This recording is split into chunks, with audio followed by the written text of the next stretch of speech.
का पाणी दिसतंय? पाणी दिसतंय ना? तलाव कुठे दिसतंय? पाणी आहे ना? अजून काय दिसतंय?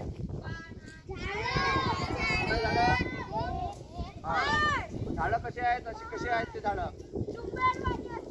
डुंबरवाणी आहे ते काय होय? पहाडी होय. त्याला काय म्हणते अजून? डोंगर. त्याला काय म्हणते? ते झाडं कसे आहेत? हिरवे आहेत की कसे आहेत? पिवळे आहेत? कसे आहेत? हिरवे पण आहे आणि पिवळे पण आहे. बरोबर आहे. मग ते हिरवे काय पानं आहेत? काय आहे? सर्वांनाच माहिती आहे हिरवे पानं आहे म्हणून. बरोबर.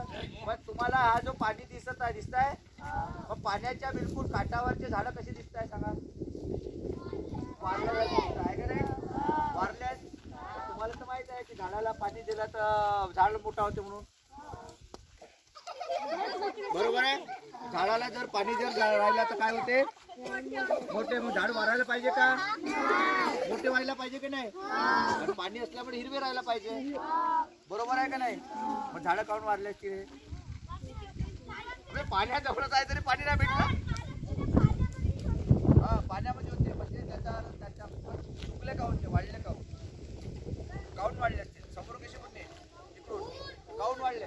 ऊन नाही ऊन म्हणून कसं वाढलं? हा पाण्यातल्या पाण्यात. कारण तुम्हाला एखादी गोष्ट जर जास्त झाली तर काय होते? तुम्ही जर जेवण तुम्हाला पोटाला लागते तेवढं जेवण जास्त जर जेवण तर काय होते?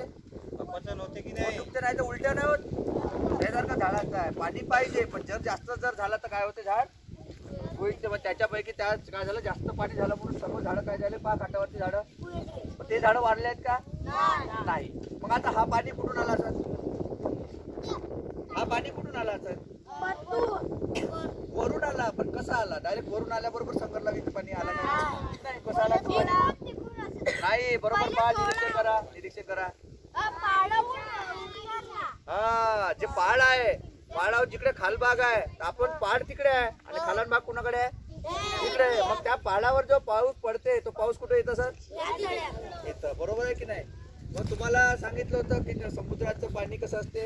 खारं. पण हा समुद्र आहे का? हा काय आहे? म्हणजे समुद्रापेक्षा लहान आहे की मोठा आहे? लहान. एकदम लहान आहे की नाही? मग इथलं पाणी खारट असतं